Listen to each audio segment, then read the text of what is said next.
Apologies for the delay there. I hope you weren't waiting too long for this to start. A few technical issues there, to be honest, getting them all sorted out. But we should be okay now. We're going to go forward. What I'm going to work on today is, again, something a little bit different from the things that you've seen me doing in the past week or so. What we're going to be actually working on today is it's twice the size of the other pictures that we've been doing. This is a bigger picture. It's a watercolour still, and it's based on this photograph, which is it's just so cute and so lovely. And what I want to do is to try and capture the beauty in this picture without overworking it, and without making it kitsch, because it's not kitsch, it's beautiful. And so that's what I'm going for. I'm going to go for a gentle sort of picture. And you can see here there's things that we need to pay attention to as we're working on it. First and foremost, there is that thing that this is a photograph. You can tell that this is a photograph. And the main reason we can tell this is a photograph is that depth of field, bokeh as they call it nowadays, that depth of field effect. Everything behind that tree is in soft focus.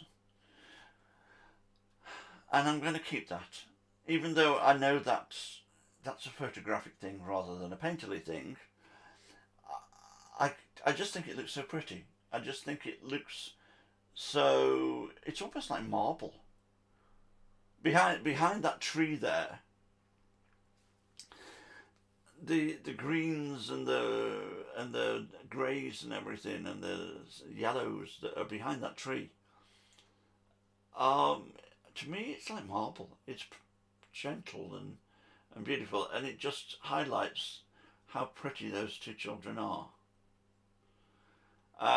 So we're going to focus, I think, first on laying in the background, but before that we need to protect some areas of the paper, because what we want is to be able to, one, protect the children, of course, but we also need to protect, if you look down the bottom of the image there, where the grasses and the flowers and the leaves are in front of the children, I want to protect those too, so that when I actually paint the children, the last thing that we can do is take that masking off and have those leaves there and ready to paint in at the last minute. And we've got that lovely sort of perspective in there, from the leaves and the grasses in the front to the children, to the tree, to the background. And we should have a painting that gives us a lovely feel of atmospheric perspective. Plus, I want to go on the tree. I want to actually pick out some of those ivy leaves with masking fluid at first, so that I can actually paint the body of the tree and the bark of the tree in one, and then work on getting those ivy leaves in. So let's have a look at where we're at. Let's go to the overhead camera. There we are. I had to make some adjustments to the overhead camera today, because this is a much bigger painting than I have been working on in this series. The client has asked if they can have it twice the size, and of course their wish is my command. And if you see my hand come over now, you will see the big difference between what you've been watching, if you've been watching before, between what you've been watching um, in the last few days, which was a 7x5 painting, which is that size, as against this, which is much more substantial and should hopefully make a lovely centerpiece for the home when it's done, and a beautiful memory. These children are now young adults, so this picture is a beautiful memory, and as such will take pride of place in anybody's home, and I can imagine we'll be there in their homes eventually, in one of their homes anyway, and then we'll probably be there in their grandchildren and great grandchildren's homes. So going to make sure that this is beautiful so that they enjoy it for all those years. So what we're going to do first of all is we're going to start masking off the areas that we want to save. If we look here at the painting, I can't point. This frustrates me. There must be a way of me doing this. There must be a way I can get a pointer on the screen over the top of the whole picture, because I know if I'm moving my mouse now, and I know you can't see it, but there must be a way of showing the mouse on the screen so I can indicate things for you. Well, if anybody knows how to do that, please let me know. You know, drop it in the chat. The chat box is open, of course, as usual, so that you can pop in and out, and we can engage with each other, which is always nice. I am, as usual, painting off my tablet, which is in front of me here, which will, I am sure, today fall over quite a few times. I am absolutely positive about that. This is precarious, the way it's balanced. I've got to get a better stand for it. This one is absolutely fantastic in landscape, but as soon as you go into portrait mode like this, it falls over all the time because of the way I'm having to do it. So I think we'll start at what we'll do. I think with the masking, I think we'll start at the top and work our way down. I'm going to try to remember today to keep the paper under my hand at all times, so that I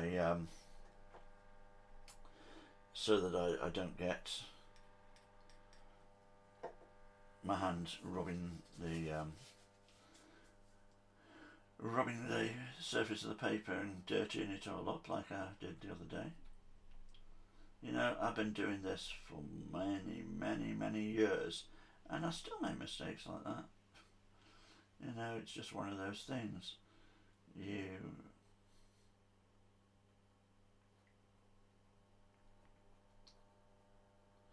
forget, and you get interested, you get into the painting, and then you suddenly go, oh damn, I should have done this. But what I'm doing now here, first and foremost, as I'm working my way down the paper, and I'm aware that at the moment you maybe can't see as clearly as you could do on the smaller painting, so I will try and sort that out as we go.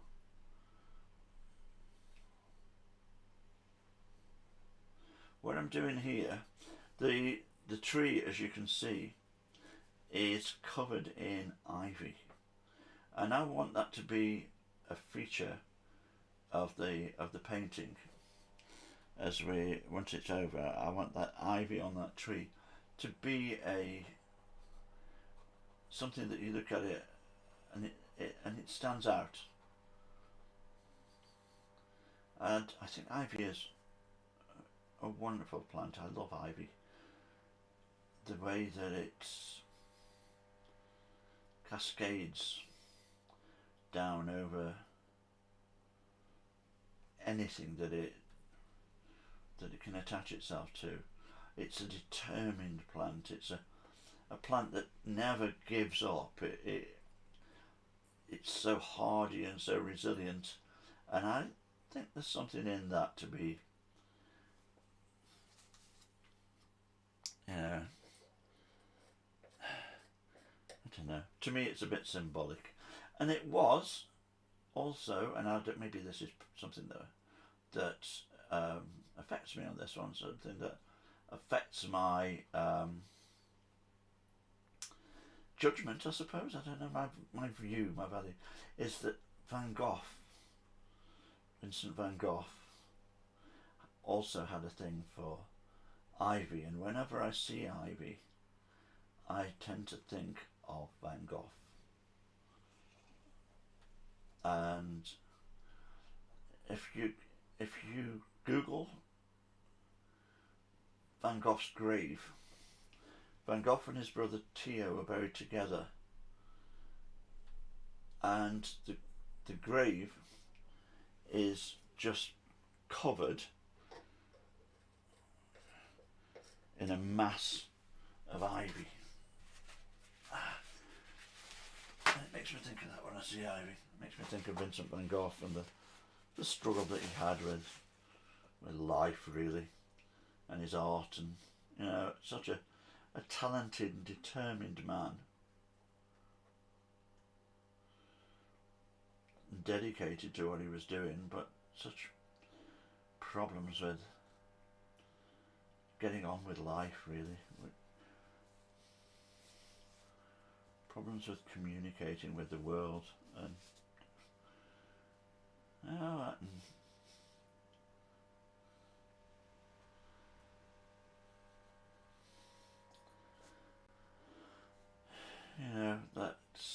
it's so often the case, I think, with creative people that I've known through the years.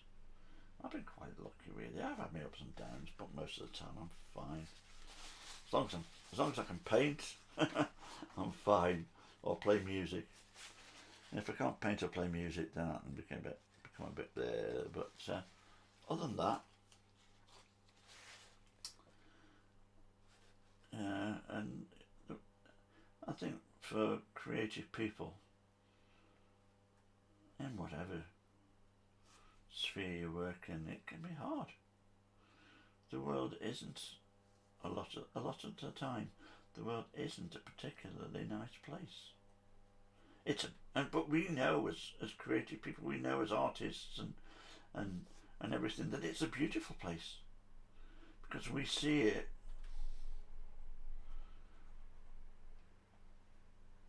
in a different way than other people see it a lot of the time.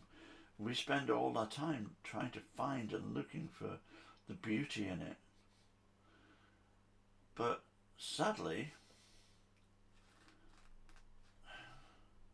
mankind has a habit of trying to make what could be a beautiful life, a beautiful place, just messing it all up in so many ways. And I think creative people, I'm not saying we're I'm not saying that we stand alone there. I'm sure I know other people struggle with it as well. But I think it's when you spend your time looking for the beauty in the world, and you see the beauty in the world, and then you see what mankind does all the time to mess it all up, it does become frustrating.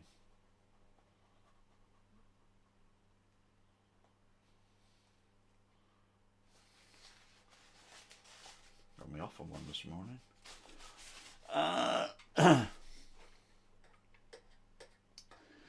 But there's no doubt that in this particular, I'm not doing a photographic copy of this, to be perfectly honest. We've got to remember all the time that we are making a painting,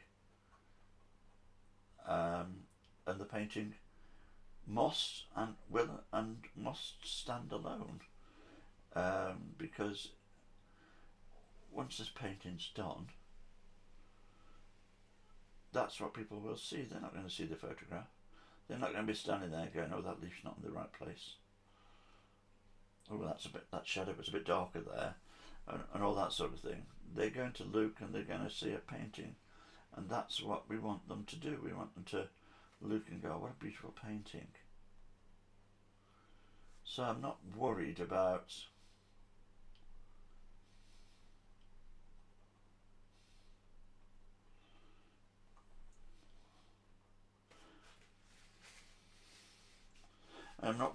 it being, all these leaves being exactly in the right place for with regard to the painting, and these leaves being, there's a line comes down there, I like that. We'll put that in.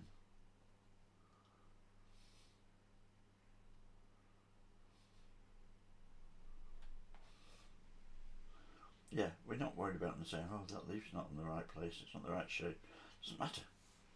What matters is that we've created a feel that this tree is covered in ivy.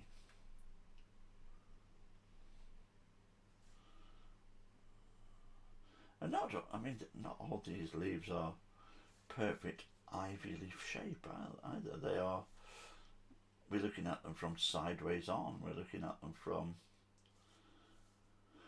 different angles, and so we see them differently.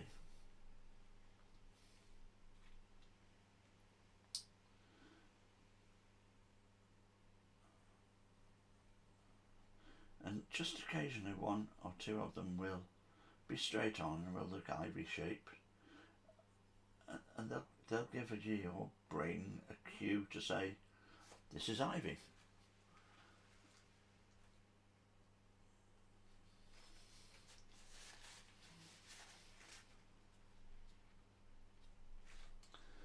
I don't know whether you can see that clear enough. I hope you can. You can see what I'm doing anyway.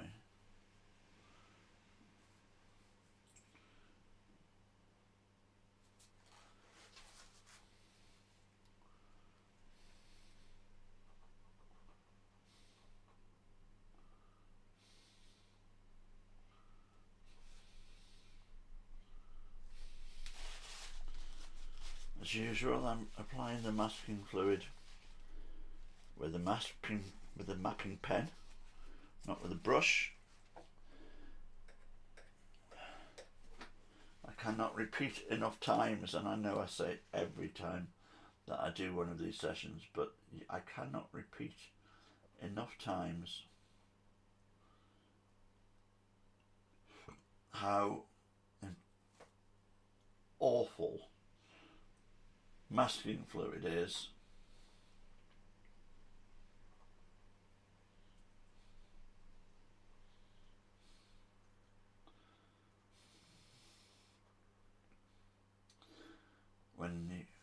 For brushes, it will kill your brushes. If you want to wipe out your brushes, dip your brush into a pot of masking fluid and just see what happens very quickly, really. And it's unnecessary, because a mapping pen like this will allow you to be precise and allow you to put down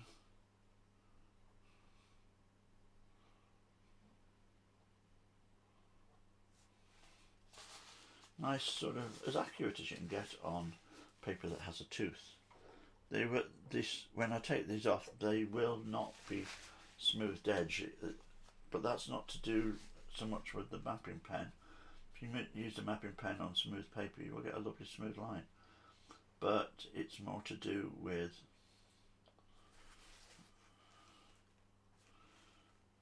that's it. I think that's got all the ivy in that I want to retain. Maybe a little bit up here.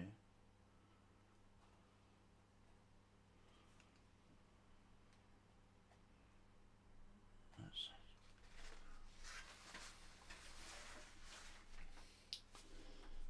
There we go.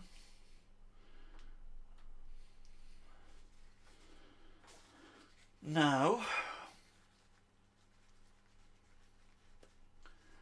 I think I can get away with not masking. I don't know. I think I will. I'm going to mask the back of the little girl's hair because it's so in contrast to the tree that we might as well just take a minute or two and just, where that's going to be a lovely light blonde, we can just protect it from where I'm going to come down with the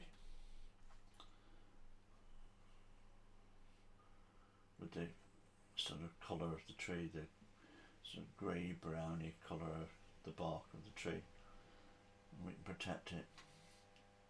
And the same goes for the down the side of the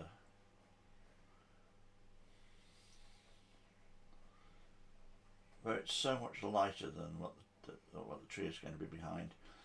If you're working the other way round and this was lighter than this, as it's going to be with the little boy's outfit here, then it wouldn't matter. But because you can always paint dark over light easily, but once you've lost the white paper, you have lost something that it's very difficult to get back. So we will try our hardest to protect the edge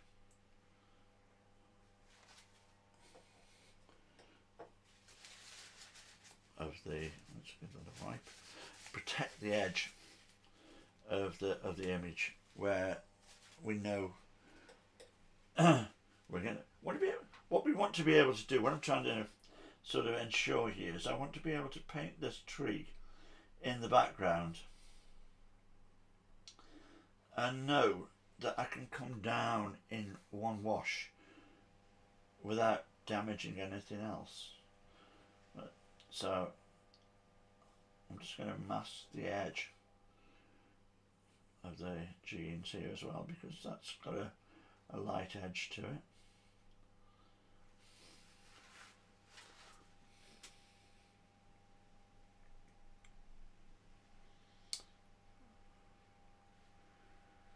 And I might as well I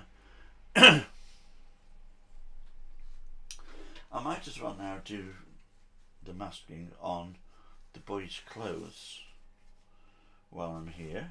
Just get all the masking on in one go.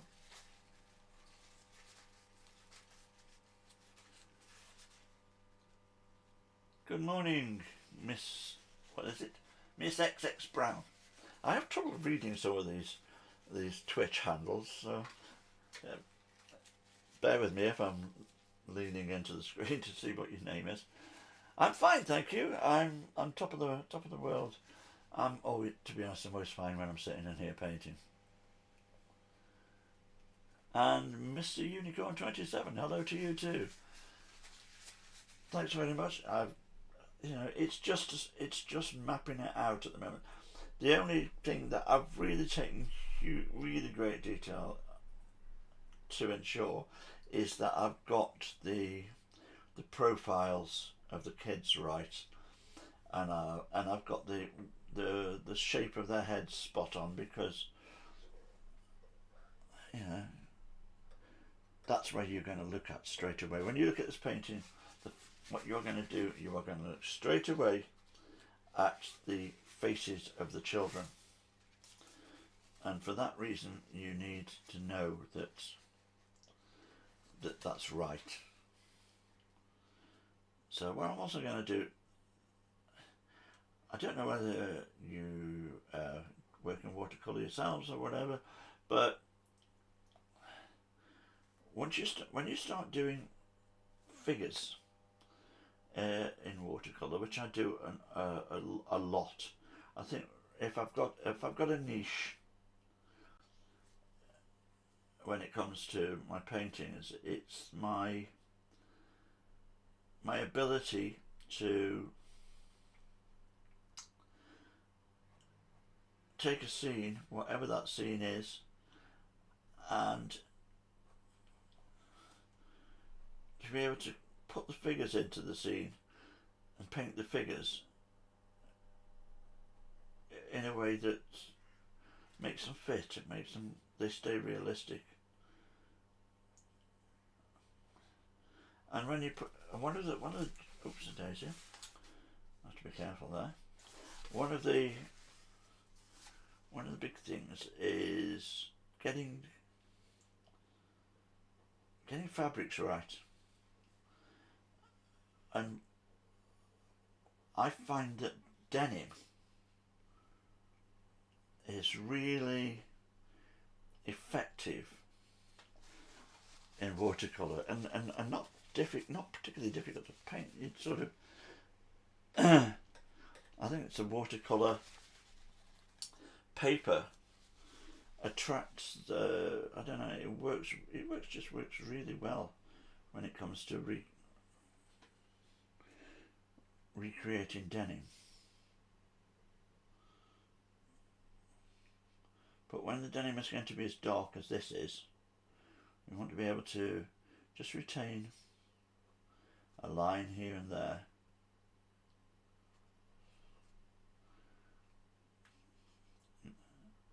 To make sure that we get those seams in, because that's a big part of denim, isn't it? Them seams.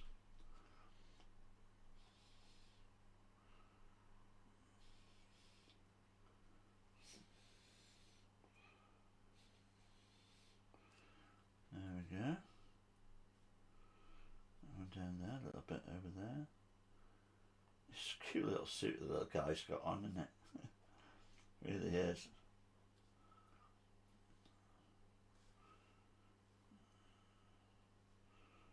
Again here. This allows us again just to paint the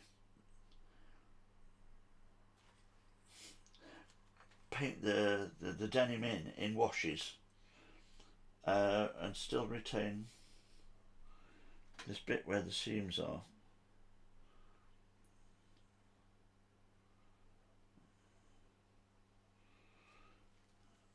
Okay, I think that's okay. Maybe we'll do the same on the little girl's jeans too.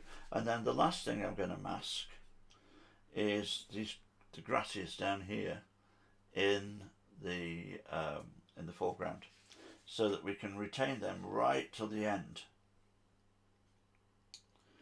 and finally take them off and paint in the grasses against the sort of the dark background of the children and the tree and all that sort of thing. And then we've got our real foreground.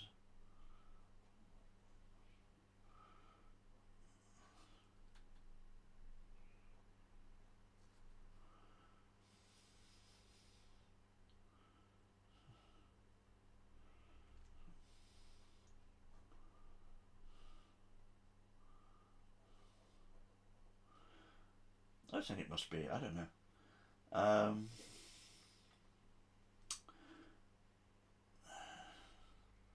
Don't know how interesting it is watching me mask, and it's where I always have to start the paintings. Sometimes I have to said this must be really boring, and I've done the masking before I've gone live, but then people have started to ask questions about how to do the masking and all that sort of thing. So yeah, you just make it up as you go along and hope that people get what they want to from what you do.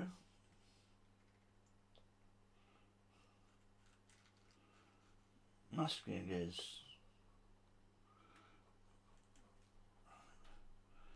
for me the way I work with watercolour. It's one of the best techniques that I've ever learned, really. And it's not just a matter of preserving the white paper so that it can be white. It's preserving areas so that you can actually work in a much broader way over the painting. It saves time and it creates really good effects.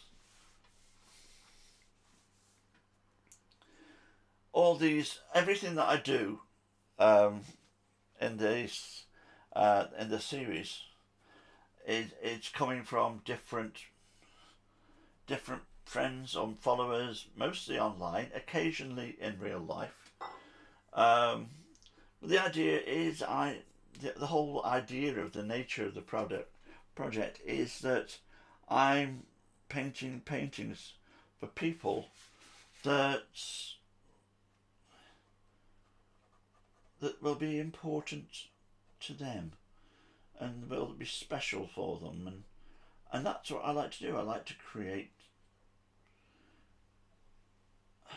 what do I say, I like to encapsulate, that's it, encapsulate, good word, encapsulate memories for people. You know, this is a lovely memory for the customer of a time that they'll never get back. This is a time that is gone.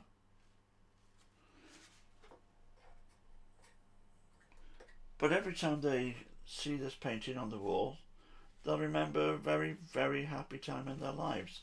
And I think that's a lovely thing to do as an artist, actually. I like that. I like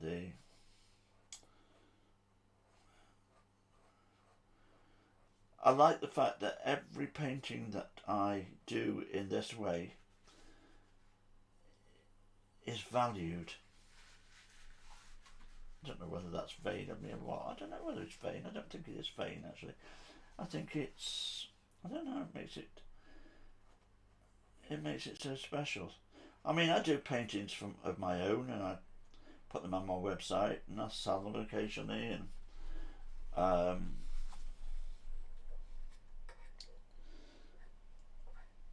people like them, which is great. And there are times when those are the paintings that I really, really want to paint. I think you do. I think you have to make some paintings that you want to paint. And I must say, a lot of the times the paintings that I want to paint, the paintings that are special to me, end up on my wall because I don't want to get rid of them, because they're my special memories. So it's very hard to make a living out of those ones because I don't want to let them go.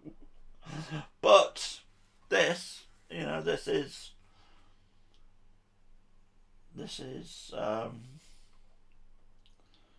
different. When this is done, this will hang in somebody's home, and in their children's home, and then in their grandchildren's home, and it'll be passed down through the family. And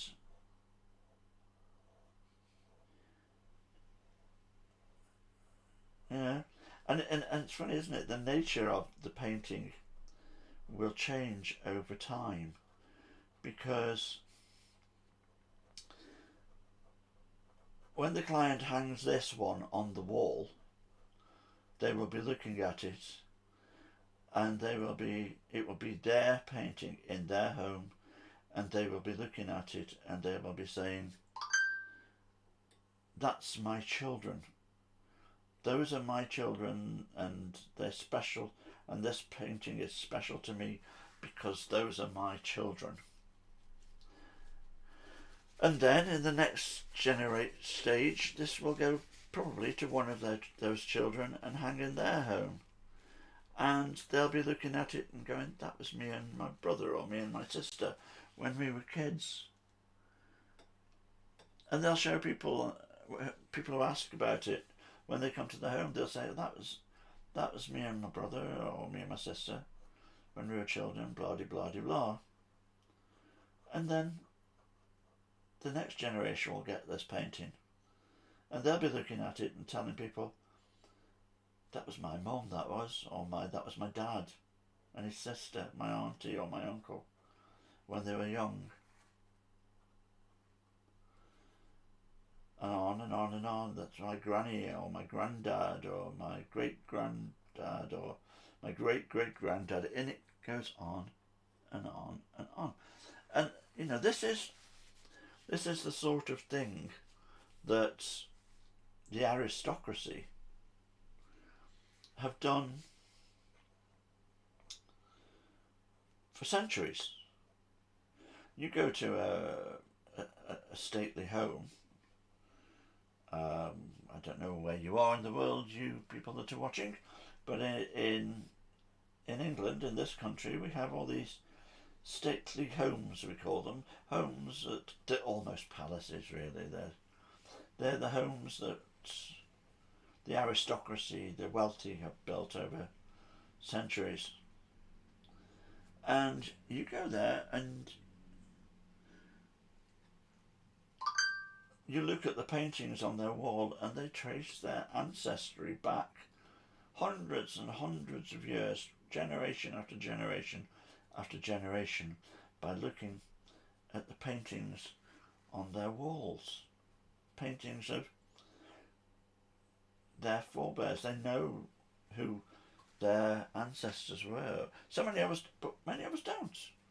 For many of us, our family tree is a bit of a mystery to us.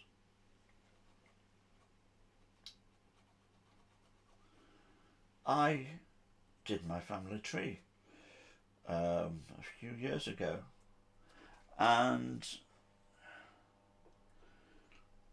there are all these names now that I know, and I've been able to go to the streets that they lived in, if they're still there. Sometimes they're not, and I've been able to look and see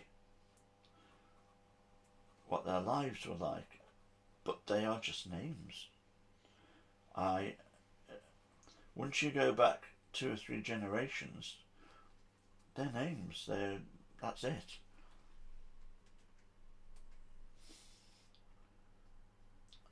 And so I think paintings are very special in the way that they preserve the present for the future in a way that photographs are not going to. I mean, it's sad to think of it in a way. Nowadays, we've all got these cameras in our pockets constantly.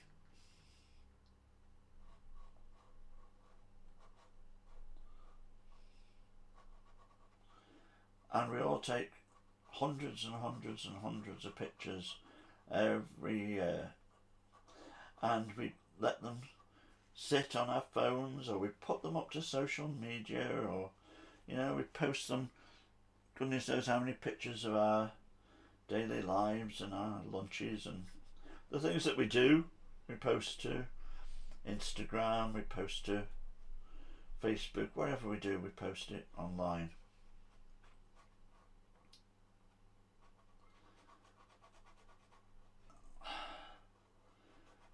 And one day,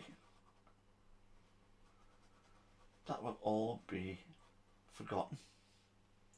There'll be so much of those, but they will disappear. They will disappear into data that is just lost. And it's either going to be deleted after a certain amount of time when it doesn't matter anymore, or it will just sit there and nobody will know where it is, and it'll sit in that great mysterious world of the deep web. The deep web be all that stuff that just lays neglected.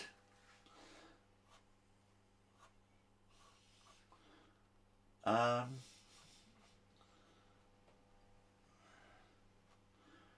got photographs of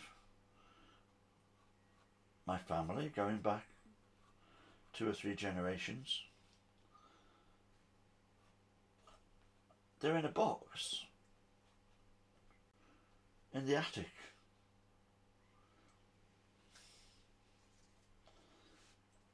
And I'm really glad that I've got them, and I treasure them. But this isn't going to sit in a box in the attic. This is going on the wall. This is going to take pride of place in the home. And it's what makes it so special. Because people keep hanging paintings and people treasure paintings.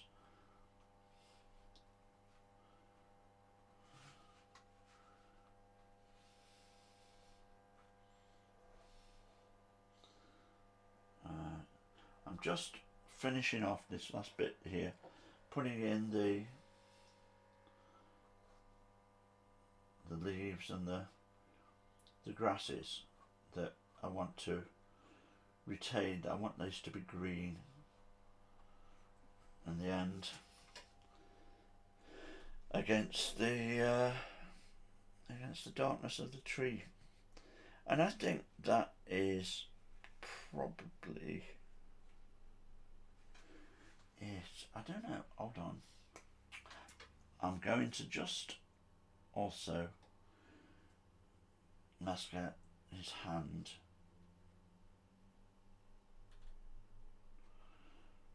Because that is something that's light against the dark. And I want to preserve that. And it's so small that it can be easy to forget and miss it, and next thing you know you've painted over it. Let's do the same with her arm here.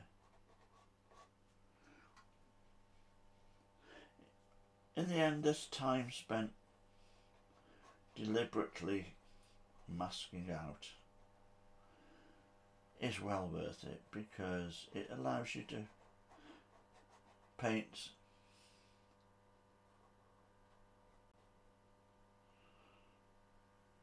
everything. It allows you to paint freely, and it allows you to paint knowing that you can't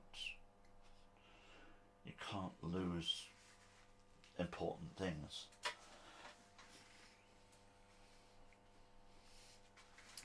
Right, I'm going to let that dry for a minute.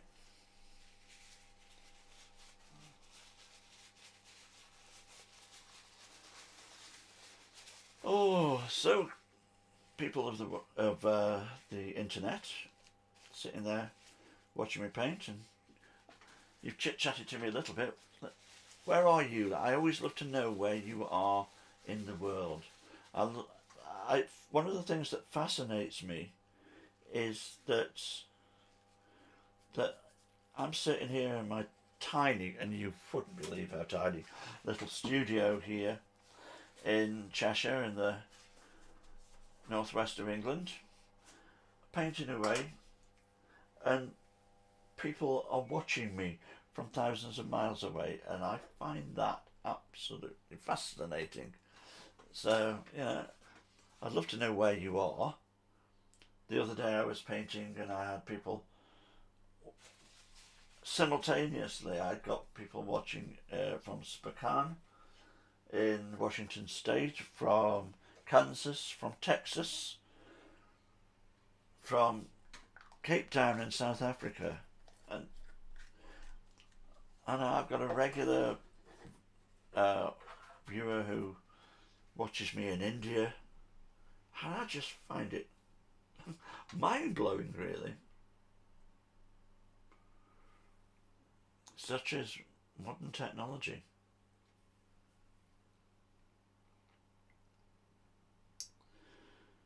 Right, when that has dried, I am next going to go into the background area, and I'm going to do the area in the far distance where the trees are in soft focus, and hopefully that shouldn't be too hard to capture. I'm going to do it what we call wet into wet, so that it retains a softness.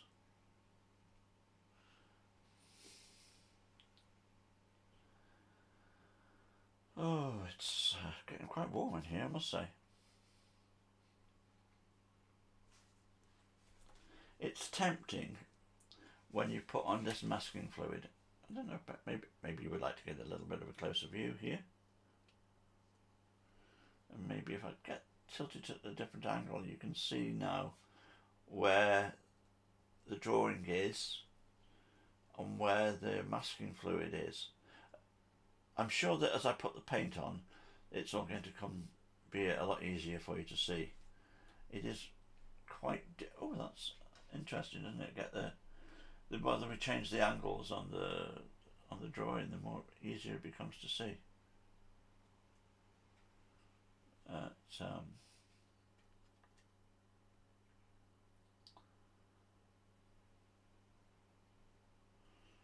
There we go. So you can see where the masking tape was. I was saying it's very tempting when you are doing this to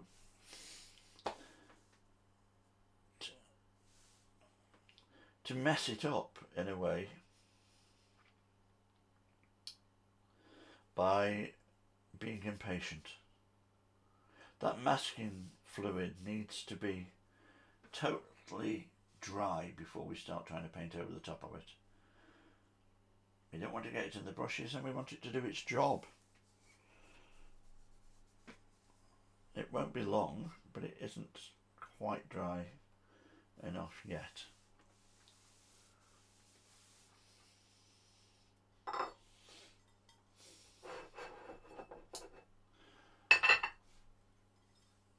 What I'm going to do for a lot of the foliage and everything in the background and the grasses and all this sort of thing is I am going to, instead of using this type of palette, which is what I tend to use which I will be using when I get to the faces of the children and onto their clothes, because I'm working lots of little areas of colour against each other. What I'm going to be working with in the top here is basically greens and greys and a little slightly brownish tinges, and so actually what I'm going to use as a palette is this, a saucer. By using a saucer as a palette, areas of this will blend together slightly, and we'll get a dip in sort of area. Oh, I like that bit over there, I'll dip into that little bit, I'll dip into that little bit, I'll dip into that little bit. And when you do that, when the colours sort of work together in that sort of way, pardon me, the whole thing tends to hang together better, because everything is made from everything. So what I'm going to do is I'm going to just mix up a little bit of the green that I want. Or shall I? No. Patience is a virtue, isn't it? Let's have a little think. Because there are areas here and over here that have got a sort of yellowish feel to it. Oh, here is a whiter area, and that will be white, and this will be white. There's a very bright area up here, and the same up here. But, oh, actually, I've just had another thought.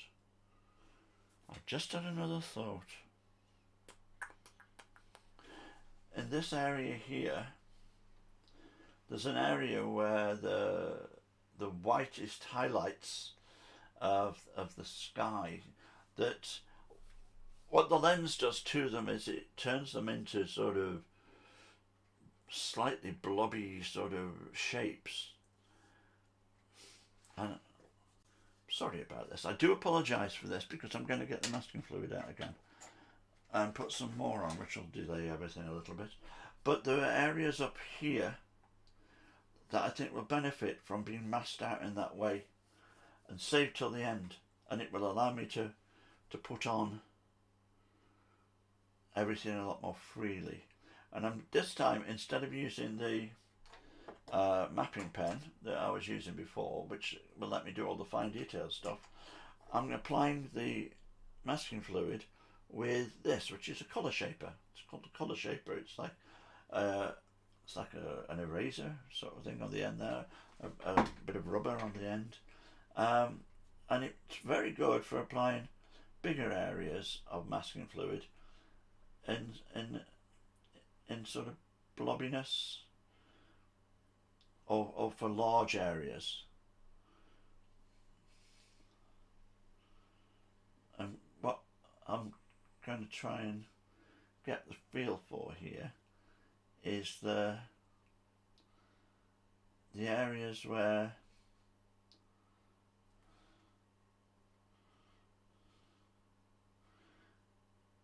it comes out of, where the light is breaking through the leaves and is at its strongest. And if I can preserve those areas with some masking fluid, that will give me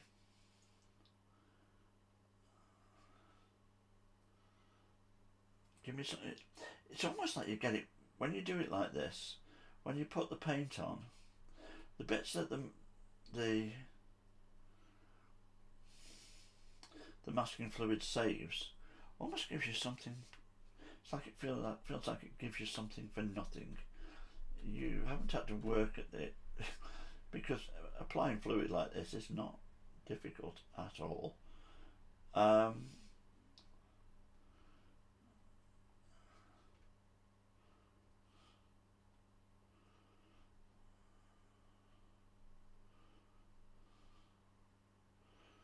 And it's like getting a freebie.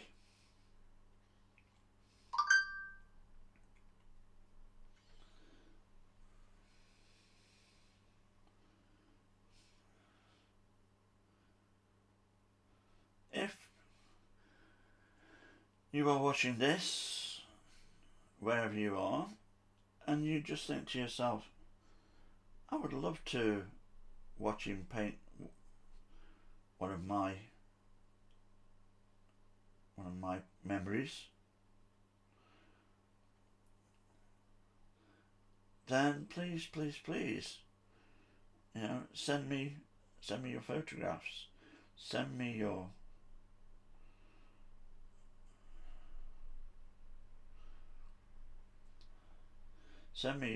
precious memories, and it can be anything, absolutely anything. I do a lot, as you see here, I do a lot of people. I do a lot of, I've done an awful lot of Volkswagens, an awful lot of camper vans and Beetles and all that sort of thing. I've done quite a lot of cars, things that people have I tend to do a lot of things that people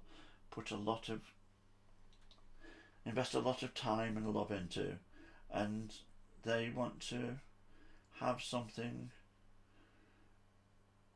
to commemorate that, really, to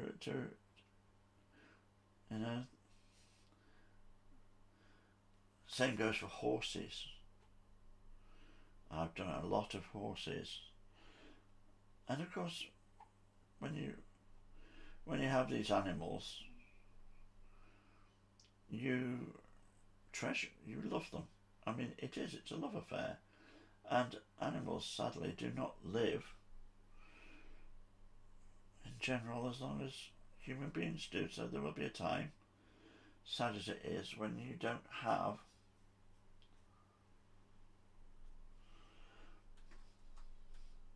that's better.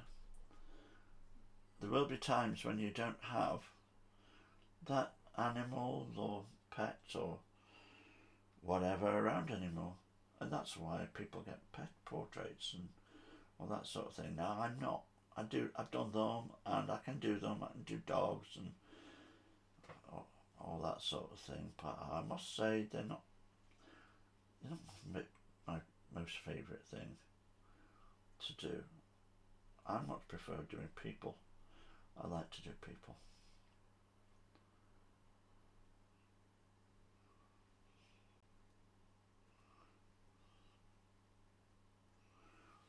I think that'll do.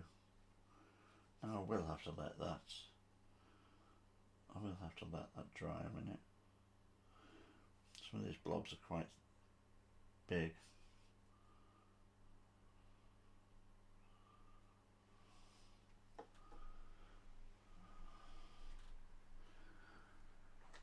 I'm going to leave you looking at that for a minute or so, and I am going to let that masking fluid dry thoroughly before I do anything else. I'm going to disappear into the house for a minute or two and get myself a cold drink because it's really warm in here, and I will be back very shortly. Do not go away, or if you do go away, pop back in a few minutes, and I'll be back again. Until then, let's put my back in a minute sign, and you can see there, you can see my paint box, you can see my palettes that I'm working with, you can see things a bit clearer. Have a little nose while I'm away, it won't be long. I'll be back in a minute.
Right, I am back. Oh, there we are. And the first thing I do is knock the tablet flying, as usual.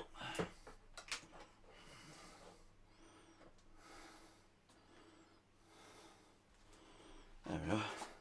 It's a little bit trickier than usual, this is. Where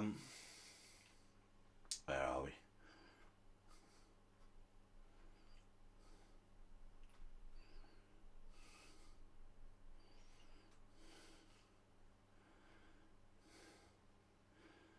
Right, back.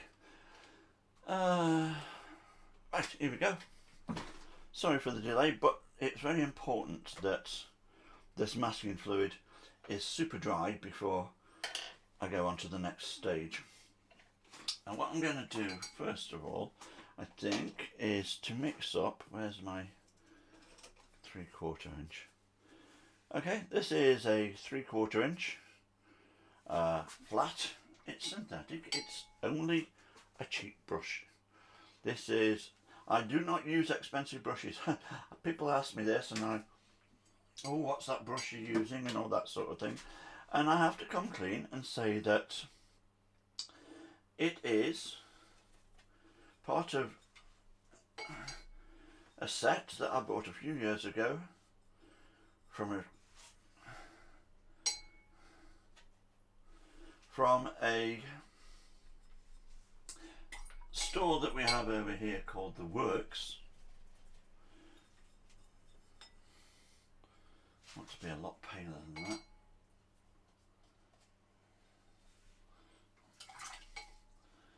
that. And the Works sell bargain books, you know, cheap books, and they sell cheap art supplies. I mean, really cheap art supplies.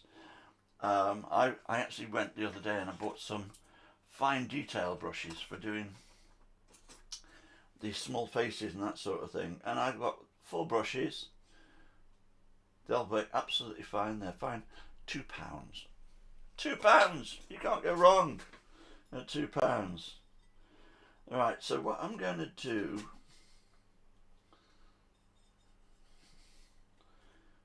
let's make that even more ochre-y.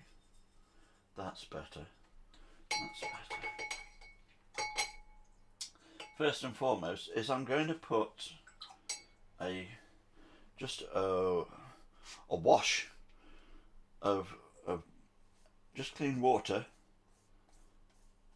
over this area of the painting.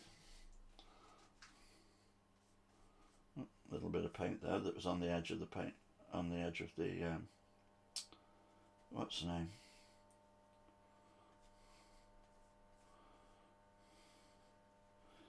On the edge of the water pot. You have to be careful of things like that sometimes.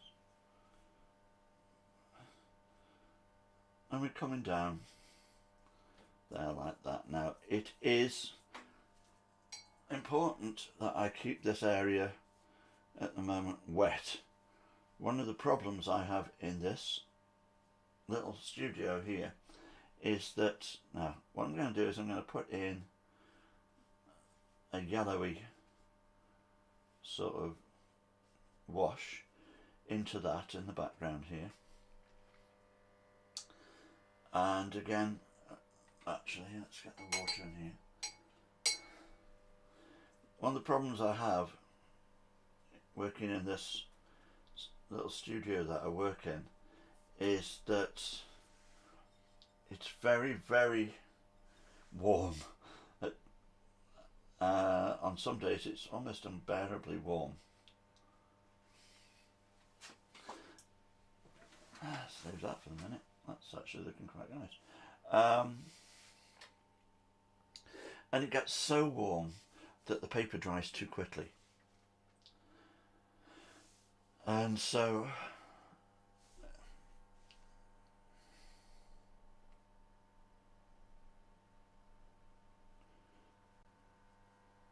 as I put these colours in,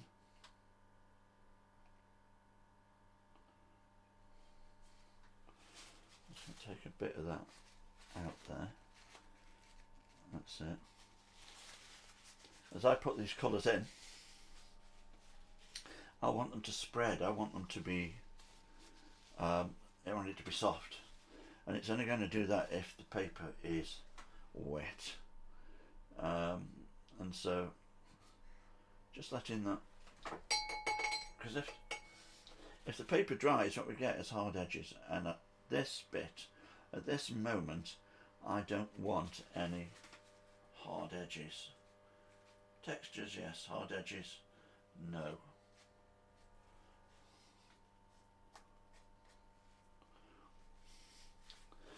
Okay, so I don't want it to go too dry at the moment, which it is doing. I'm going to, let's see if I can open that. Apologies if the sounds of the outside world come in. I've just had to open the door to let a bit of the heat out because the paper is drying too quickly, and that we do not want.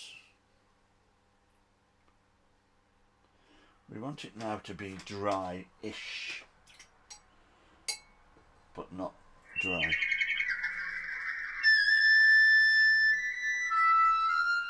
Excuse me.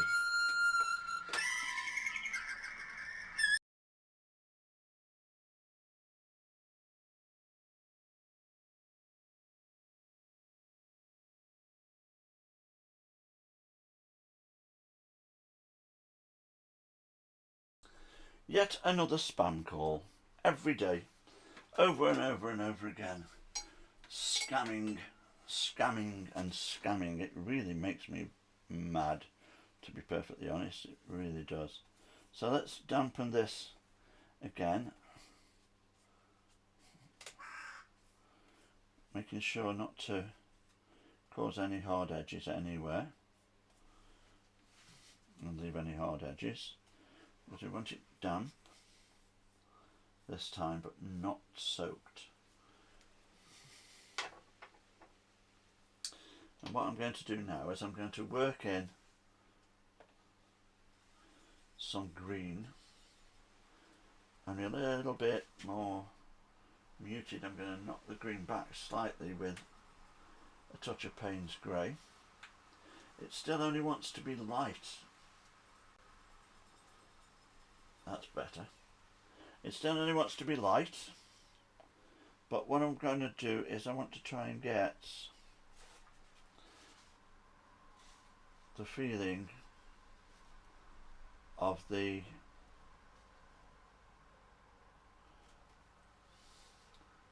soft focus, out of focus leaves.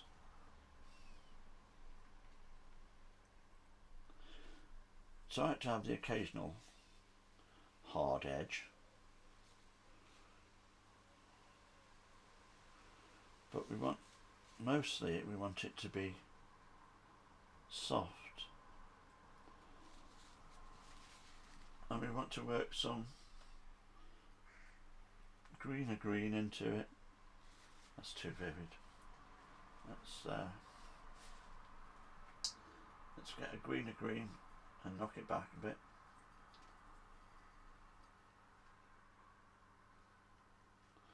That's better. I see. I've got to be very careful here because, as you can see, the paper and parts is drying too quickly.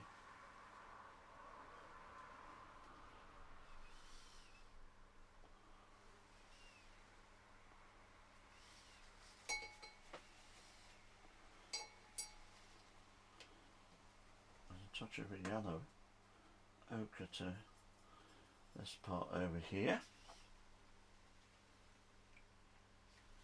That's a bit too bright. Let's add a little bit of,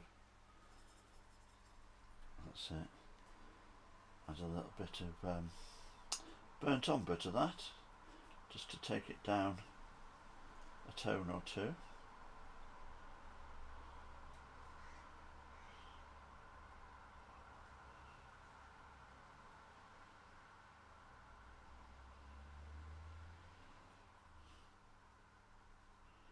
And remembering that we have in places got the masking fluid, which will save the brightest areas out there. I'm working into the wet areas, occasionally giving it a little dab with the old. That's it. And you come down here.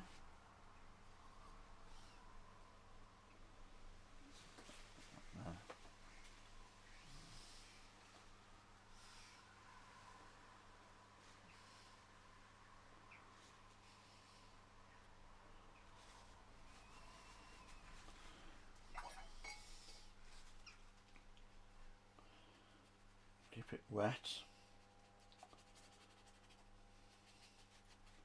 because we want it to be,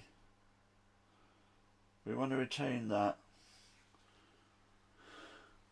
depth of field, soft focus sort of feeling. We don't want any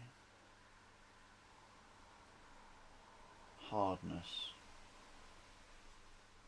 if we can avoid it.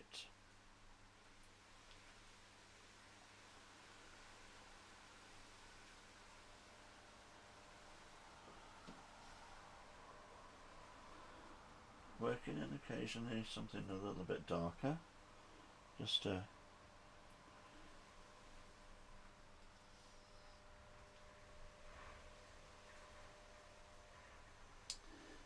give it a little bit of character in certain areas.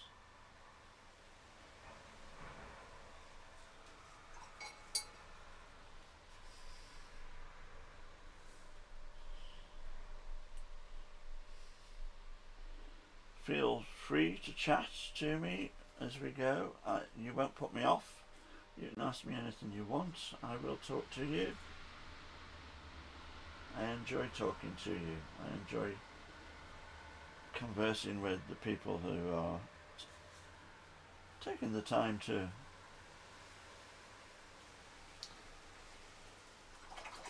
watch me.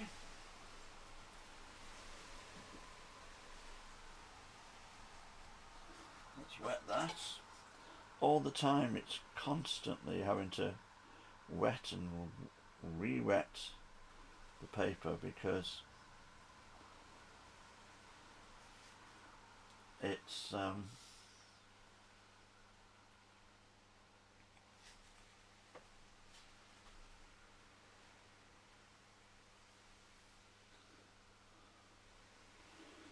so warm in here that it dries too quickly.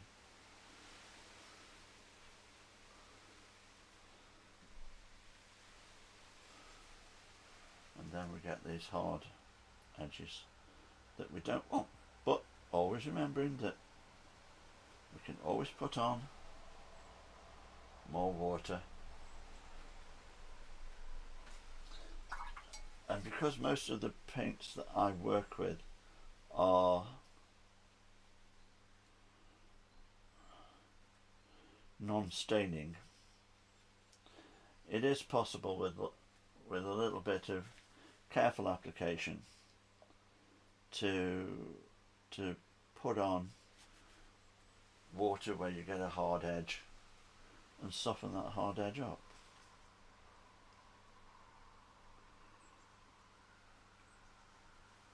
That's probably enough. We don't want to try not to overwork any of the areas.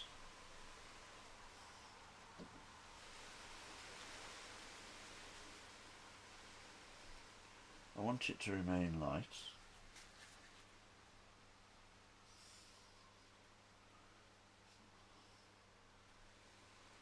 There is actually, I'm going to have to adjust the camera for you in a minute or two, because I can see now I'm starting to put the colour on that it is actually, the camera is not picking up the colour enough, so I'll have to saturate it a little bit more for you, and I can do that in a minute, and you'll see that the colour that I'm putting on is actually stronger than what you can see now.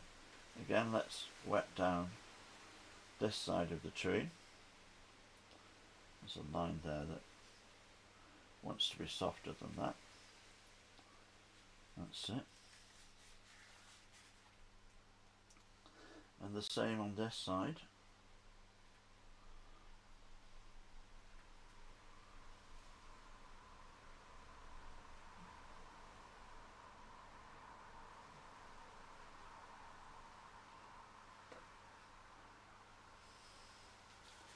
Now, it is interesting. I think you might like to see this. If you're a painter, you might like to see this.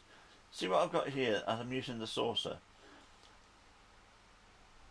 This area's got all sorts of paint on it and paint in it, and each area is slightly different, but it all works together because it's all been allowed to sort of key together, and it all comes from each other. So I can pick up paint from different parts of it and just get different effects on the page.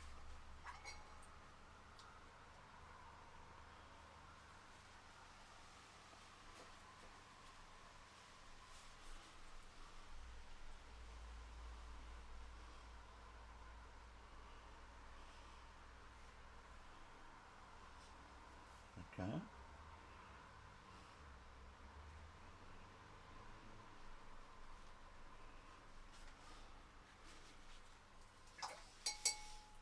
Now that's got this sort of blobbiness in there that I want to get. Now I want to just bring in, wet the paper slightly again here,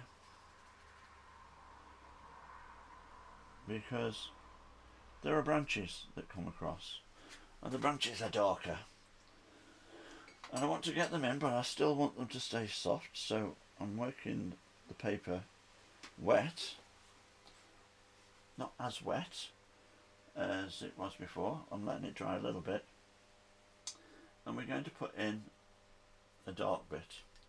We're going to put it in really quite dark, and that dark is going to be a mixture of my very favourite colour,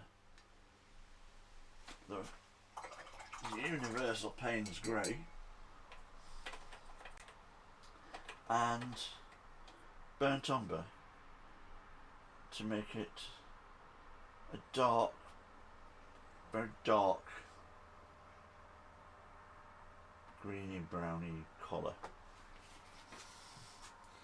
And if that's worked properly, we should be able to drop this in. It's not dark enough.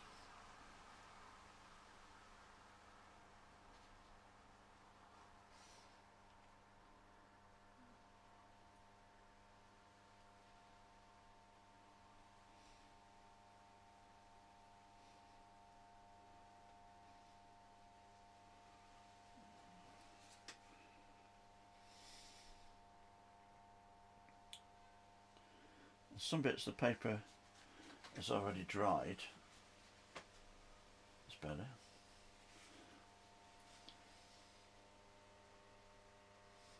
And some places it's still wet, and that's okay.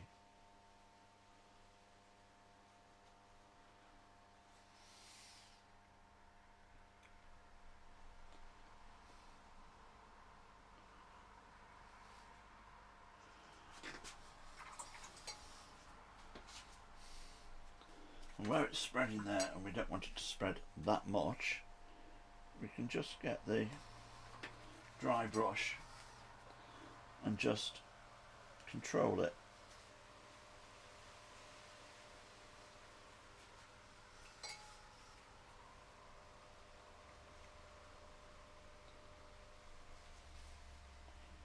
That works well. We can also get into this area here with the dry brush, and where it's too solid we can just dab it off.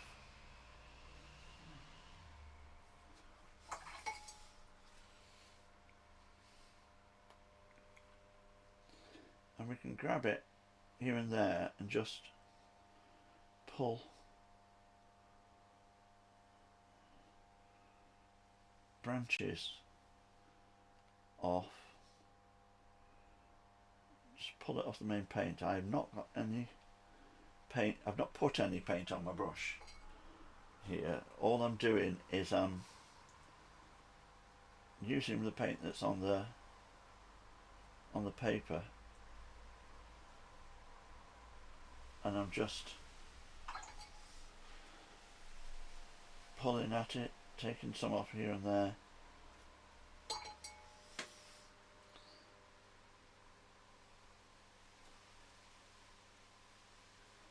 Dragging it into other areas to do things.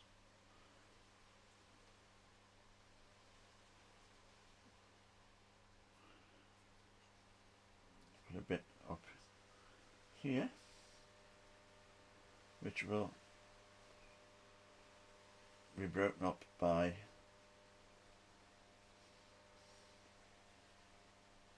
the white, where the masking fluid is.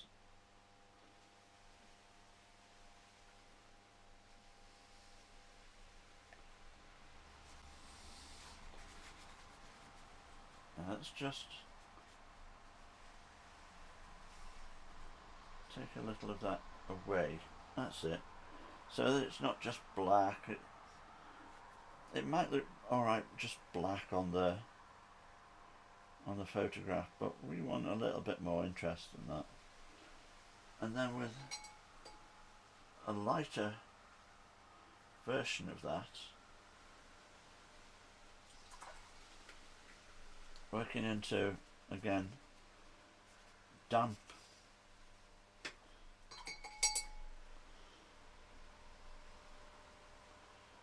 paint, it adds again some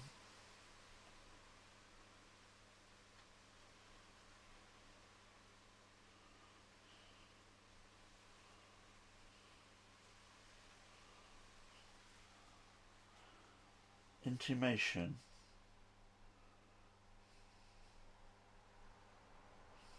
of branches, little branches that are just appearing now and again.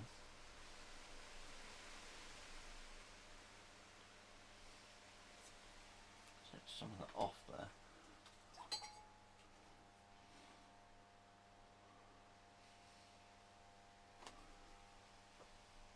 That's better.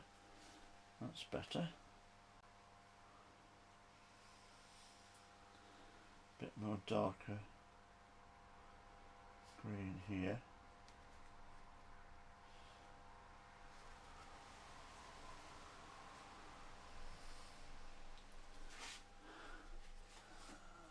Let me see if I can.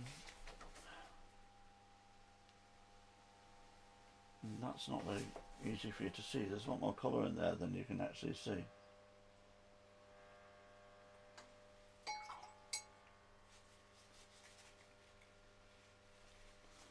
I'll take some out here. I want this to be lighter.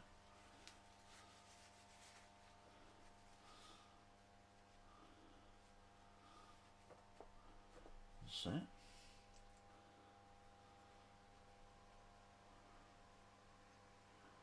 It's all steady and subtle.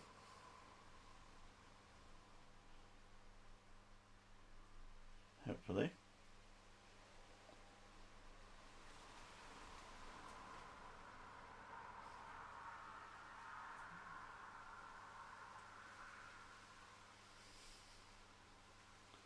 And this will contrast with this tree, which is going to be very much more, less soft focus, much more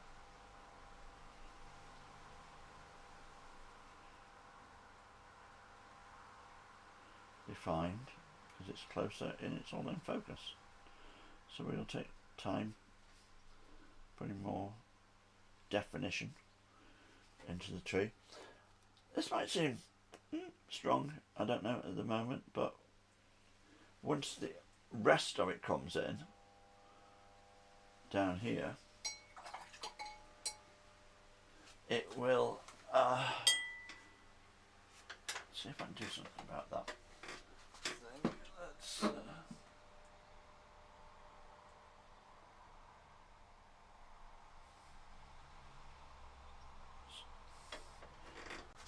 reduce the exposure value a little bit there. I think you can see it better now.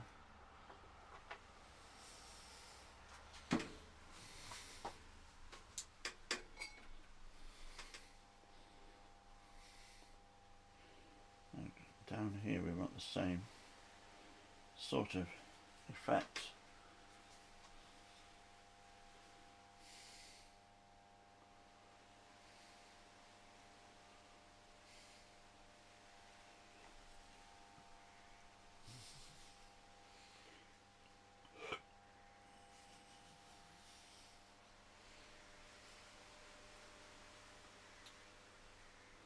Bit more yellow into it.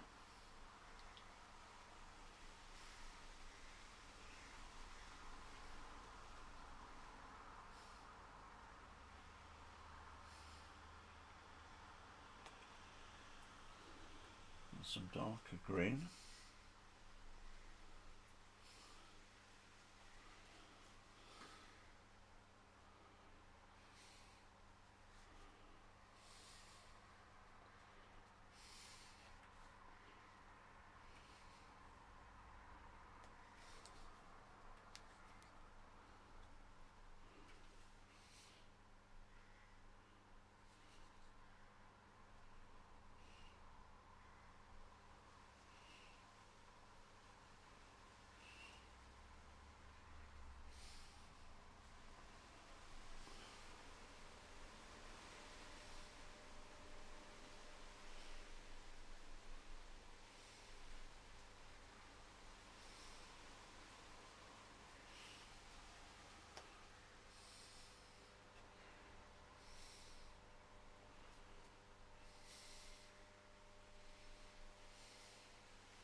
And again, let's take some of this out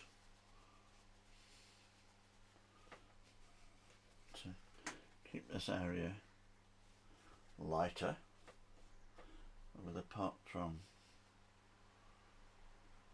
a little bit coming down there.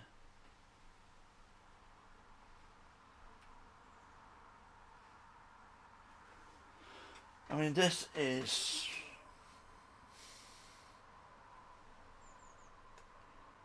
what watercolour painting is all about. This is literally painting with water. So I think we can just go with that for the moment, actually. Maybe let's do this bit down here.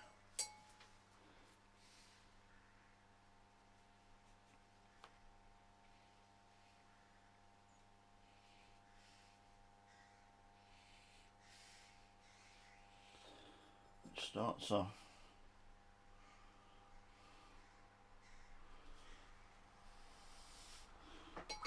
not wet enough.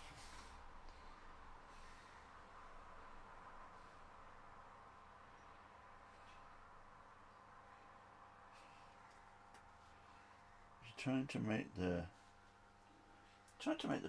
paint do the work, and the water do a lot of the work for you. You're not drawing every last detail. You're giving the paint a chance to develop its own character as it comes into contact with the paper and the water that you've already got down there. Because that's what you want in the end. You want it to develop its own character. Let's just start muting some of this green.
Still keeping the soft focus,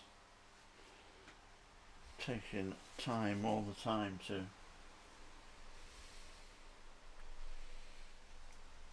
get that tiny, you're treading a tiny line all the time between getting definition in there, but also keeping that soft feel to it. It's nice down there, that's absolutely fine.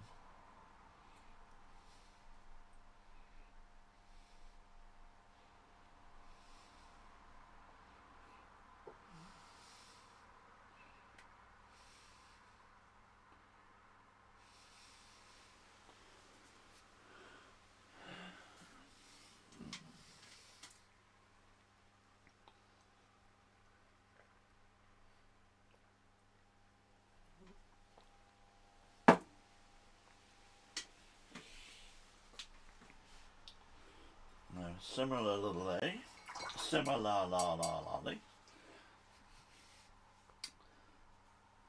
we can come down this side of the tree.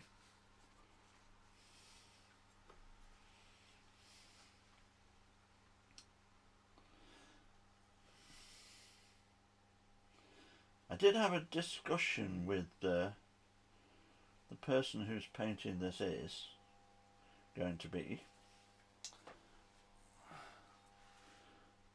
with regard to whether we cropped the image or not, in terms of, it was very tempting to crop the image so that the children were bigger in the painting and make them sort of a larger element of the painting. But we decided that actually in the end it's the size of the enormity of the tree in the background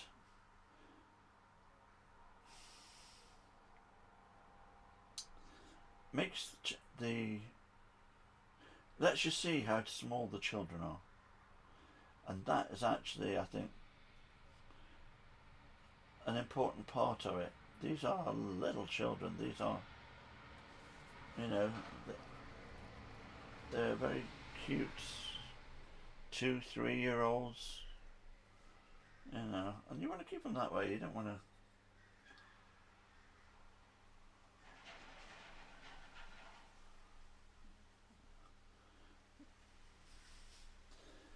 to make them sort of larger. It can be tempting to do all sorts of things because you can, but maybe sometimes you shouldn't. And I think this is one of those occasions.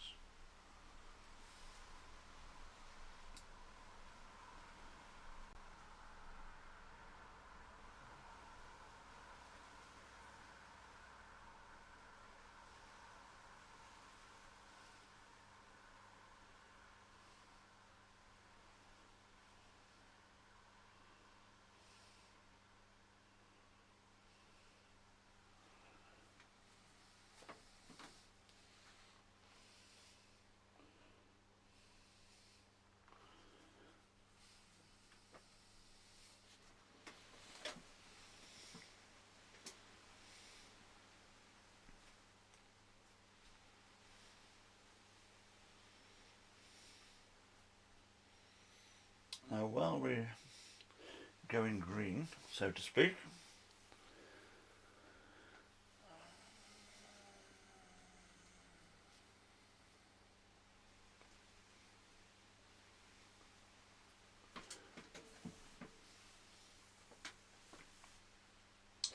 let's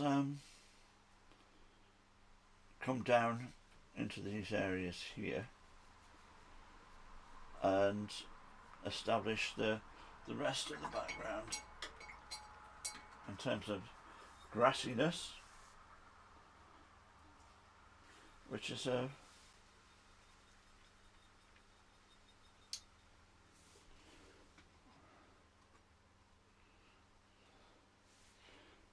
lot. No, that's too bright.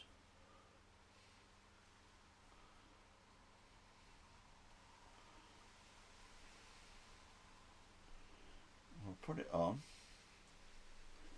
in a wash.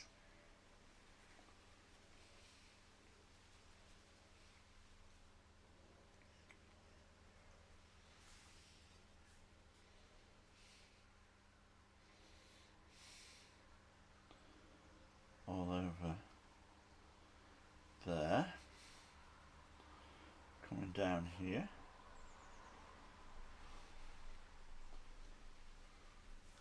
and as it comes down it gets darker and more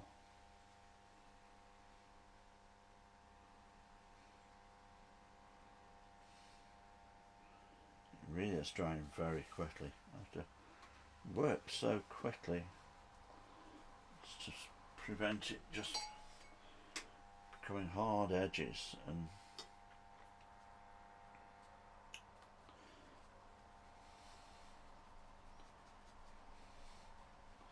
this actually is going to be quite dark here in comparison. I'm trying to get in a sort of feel of grassy meadow, I suppose, defining it in that way.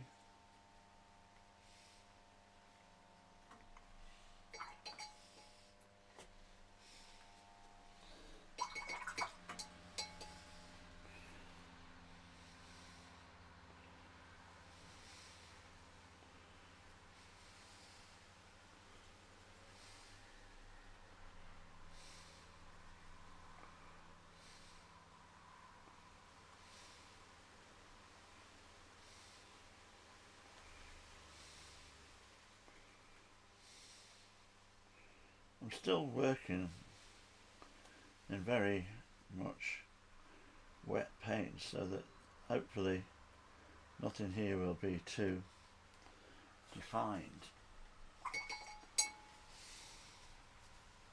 And here I can take the dry brush and just take out areas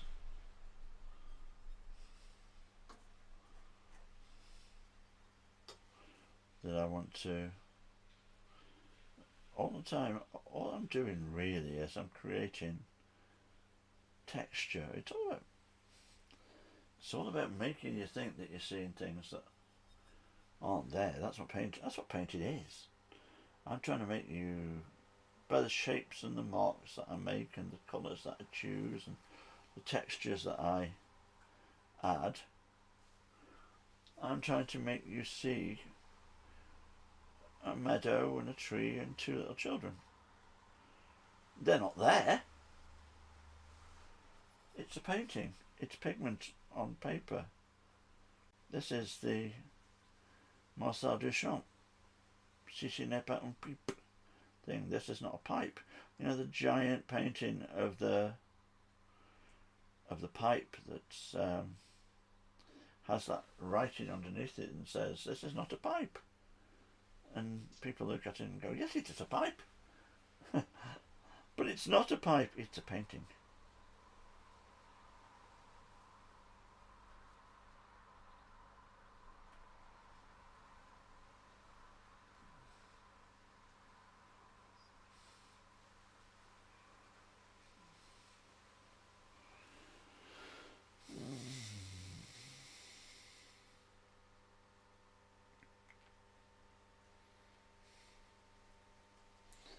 trying to move up as I go up this bit here from using the dark to define blades of grass and darkness, to using the dark to just give an indication of negative space.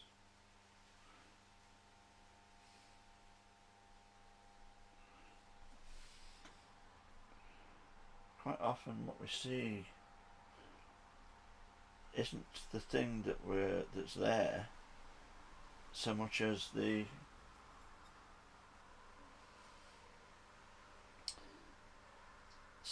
space between what is there, if that makes any sense to you.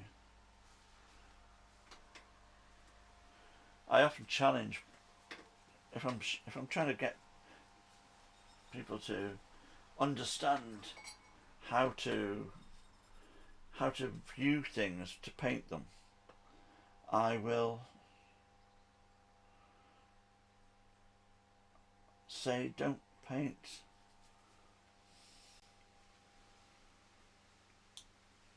what you think you see there, but paint what surrounds it. What we call negative space.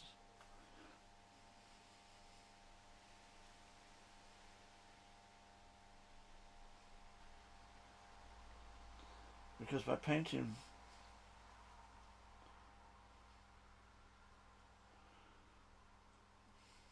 you can often, by painting basically what are often the shadows, you can happily define, that's too dark, yeah, that's it, define the painting. You can define an image by what you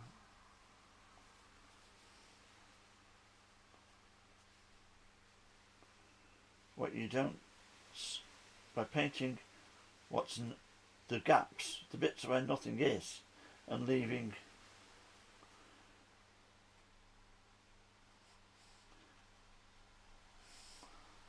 rather than what is there. I mean, that's what I'm trying to say.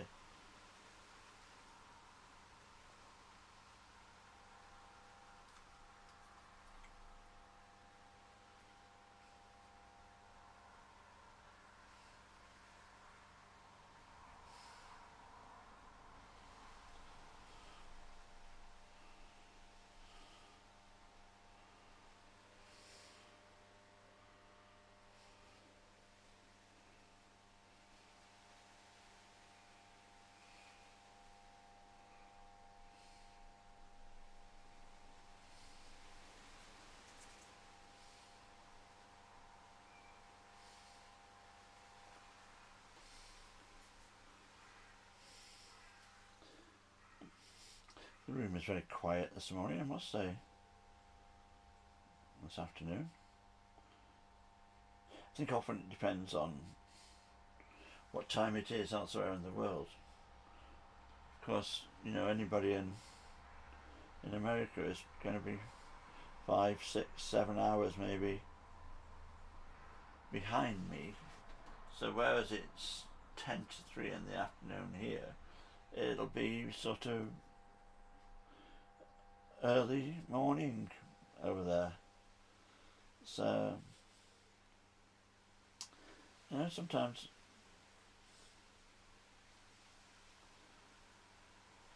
you forget that the world turns, and there are areas of the world at the moment while I'm painting that are fast asleep.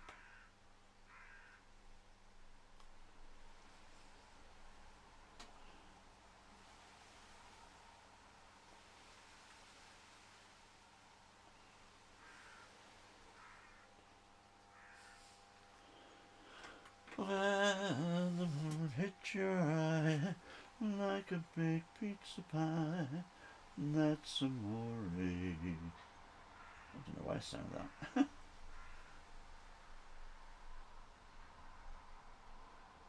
I see my wife and I,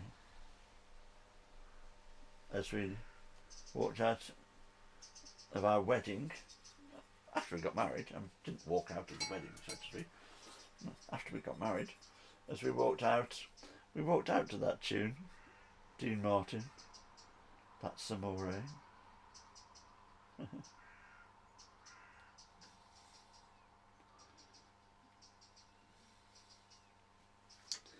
I think that will do. Let's leave that for the moment. Areas can always come back. We can always come back to areas as we go on. Now the next thing we are going to attack is that tree.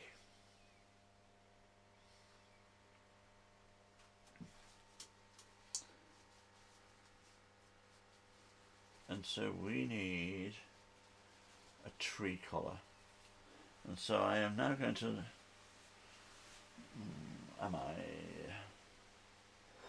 yeah, I'm now going to clean off this saucer that I've been using. Here it is, you can see there, that's everything that I've used to paint what you see so far on the painting.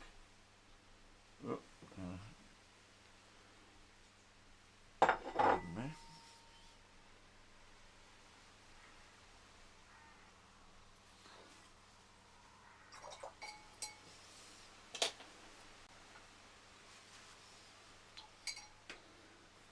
And we're just going to wet that.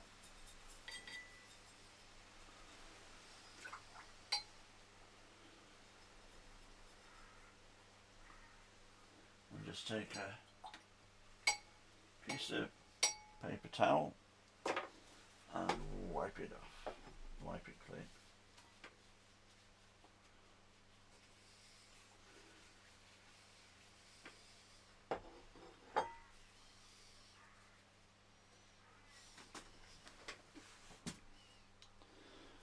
Because what we're going to do now is we are going to put in that tree. Now, and this is an interesting one, I think, because this goes to something I was talking about the other day in one of the earlier videos, that is something that as I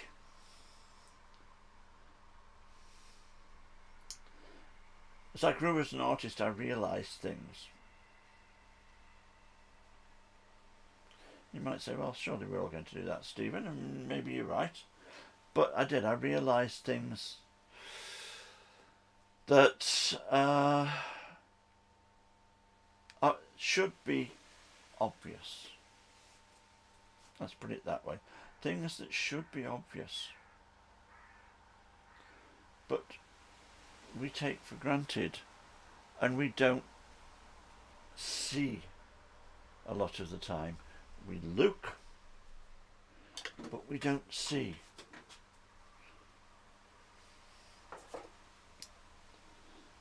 And what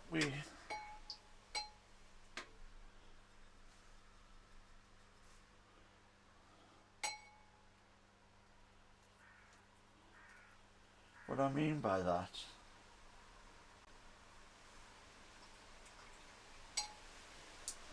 is that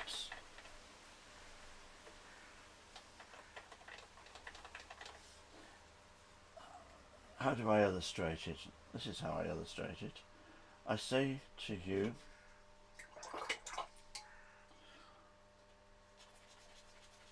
think as a child.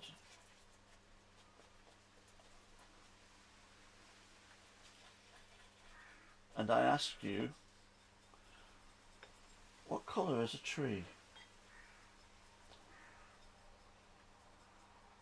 And more specifically, what colour is the tree trunk?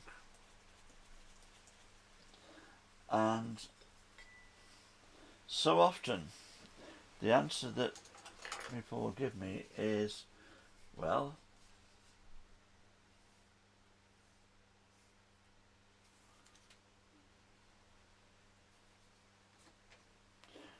the leaves are green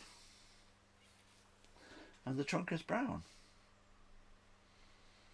In reality,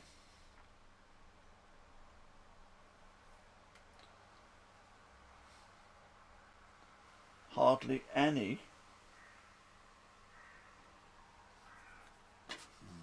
I begin to think I should have masked that. I think I've just gone over a bit that I need to rescue quickly.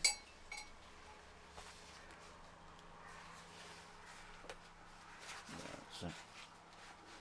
Never fear too much if you do go over a bit that you want to save, because if you act quick enough, you can usually lift the paint off that area. That's it.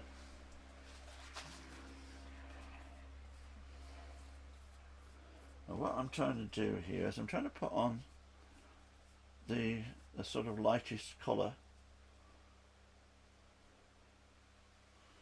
of the tree trunk, and we can go carefully down here because we masked the arm and the hair, and what we want is the lightest colour as we come down, because the lightest colour on this is on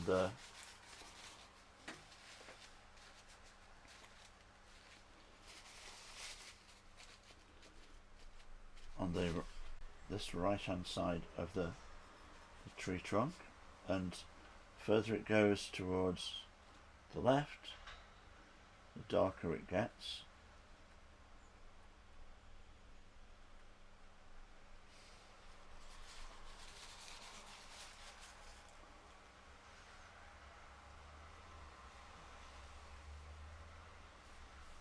We just want to put a wash in down this side.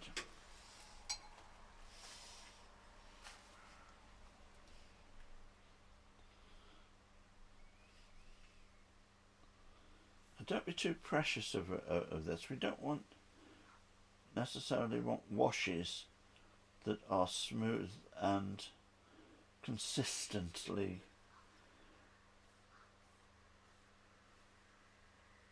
smooth. In fact, that's often the last thing that we want, because what we want is some texture. That's why these bits up here, I've allowed them to be granular. We're going to define the bark in a minute or two.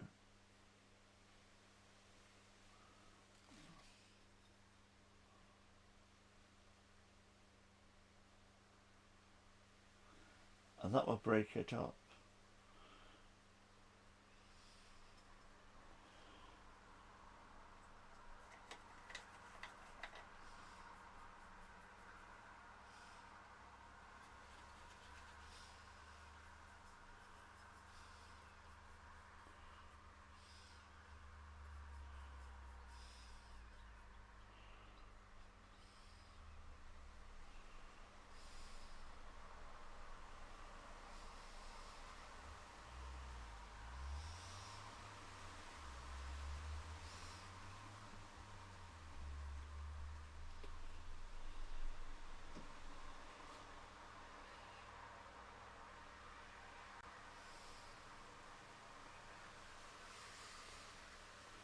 Down here is in the undergrowth, it's a lot darker, but we're going to be coming in with darks in a minute anyway, so we can keep darkening down.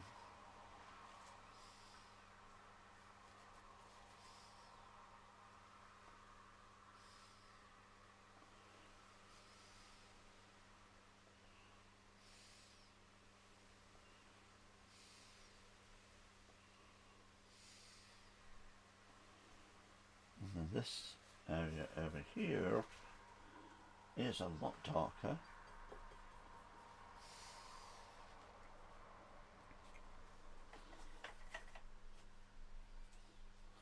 So again, with a mixture of Payne's Grey and Burnt Umber, we're creating a dark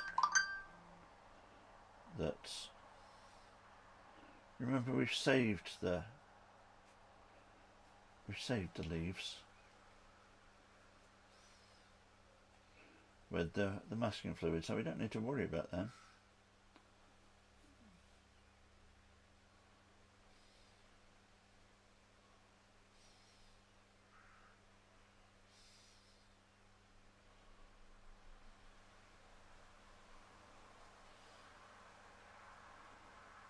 Remembering that this isn't a straight line.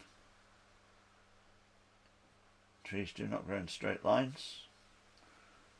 Even the smoothest looking tree is not a straight line if you get close enough.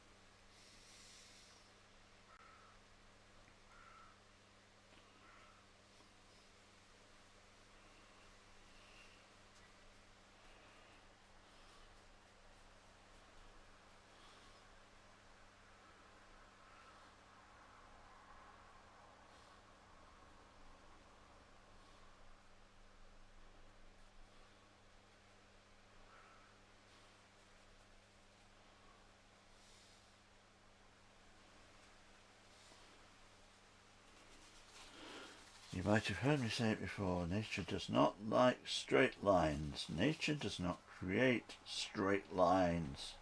Mankind creates straight lines. So if it's man-made, it'll have a straight line. Draw it with a ruler if you want to. But if it's not man-made,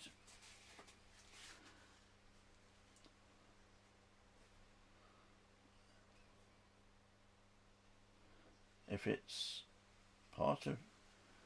if it's natural, then it's going to have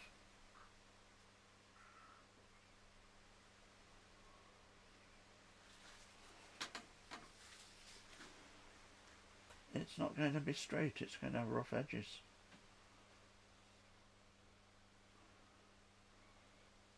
You know, you can do an awful lot with one brush.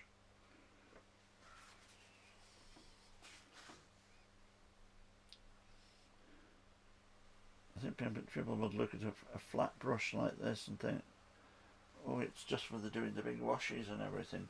But there's nothing to stop you using it on its edge here and using it to define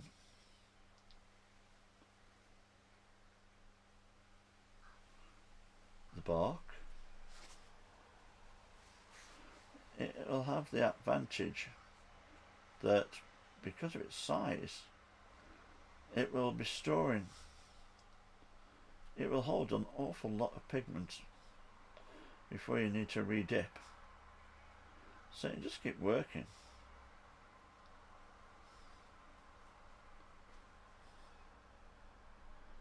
And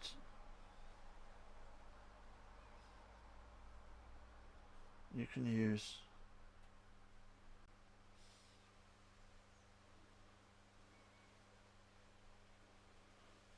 in the old days, here we are, Stephen goes down memory lane again. In the old days, before Rolf Harris was a name that we don't mention anymore, one of the things that Rolf Harris used to do on television when I was very young was he would have these huge I don't know whether they were just whether they were big canvases or whether they were just paper or what it was, but they would be huge sheets of things to draw onto. And he would use these big pots of paint and great big sort of decorator's brushes, and he would paint these pictures, which is where he became famous for saying, "Can you tell what it is yet?" Yeah, because he would be painting these pictures, and he never picked up a small brush. He did it all with the big brush.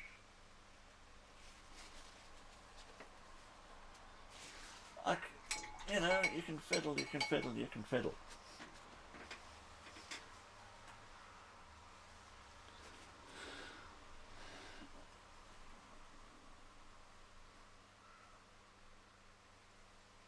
And I might choose to change brushes in a minute. I think I will, actually. But there's an awful lot that you can do just with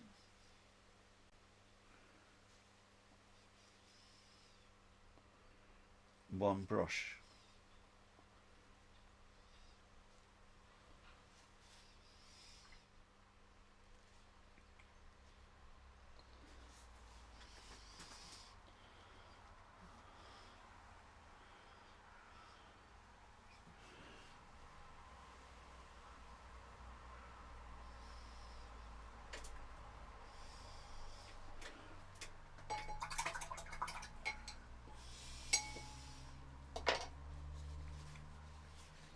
That said, let's get my trusty other brush.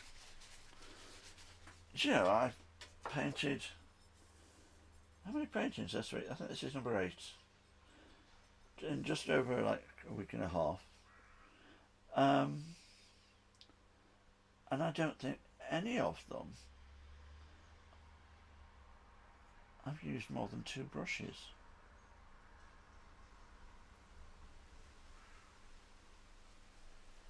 See, now I'm going to be able to get in more of the sort of, it's haphazard. You've got to be haphazard. It doesn't grow in straight lines. It's haphazard patterns. Some will go straight down, some will go diagonal a bit. I'm not trying to get it exactly like the ones in the tree. It's enough that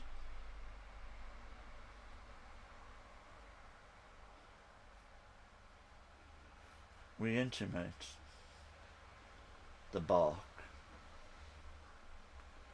Because nobody's going to be comparing it with the photograph and say, oh, that bit of bark doesn't go there in that direction. They're just going to look at a tree.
So what I'm going to do is I'm going to just finish coming down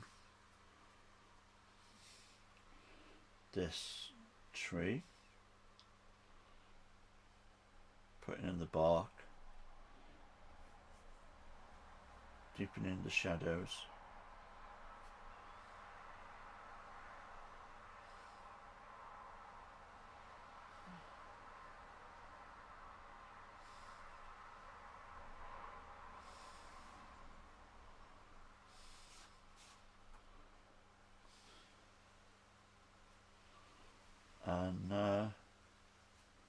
And once I've got to the bottom, I'm going to take a break and go and get some lunch, and then I'll come back a little later on and we'll start to put in the children.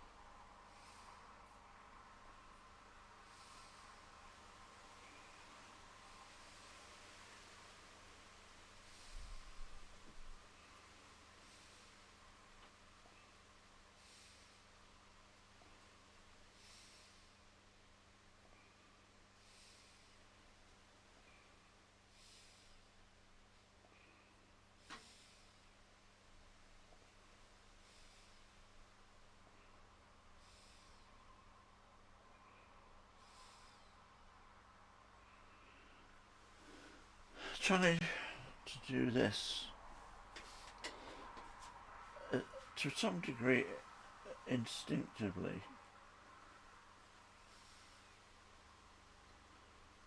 allowing my brush to move quickly, just skipping across the surface of the paper, because I don't want the marks to seem there's no straight lines. I don't want them to seem like I've painstakingly drawn in this line. I want the marks to appear as natural as they possibly can.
Right, I think that will.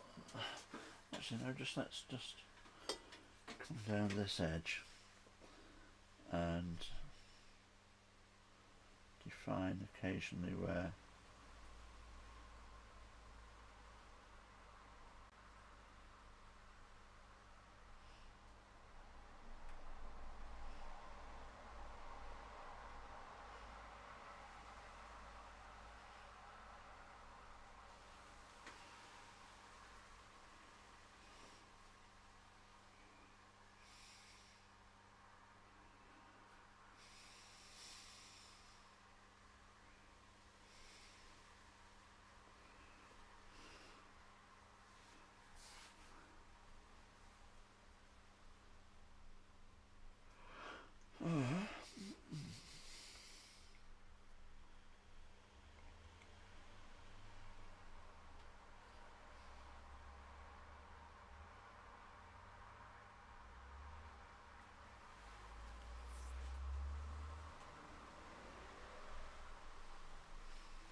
And at the moment, I'm going to leave that like that.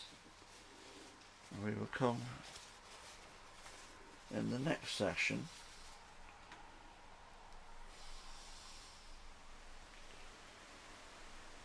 to work on the children. There are bits that I will probably come back to as the painting evolves, allowing me to work in as you get one tone down, it changes the tones next to it, and then you have to have a little rethink, a little rework. We'll be doing that. But for now, thank you very much for watching. I'm going to go and take a little break, and I will be back in a little while.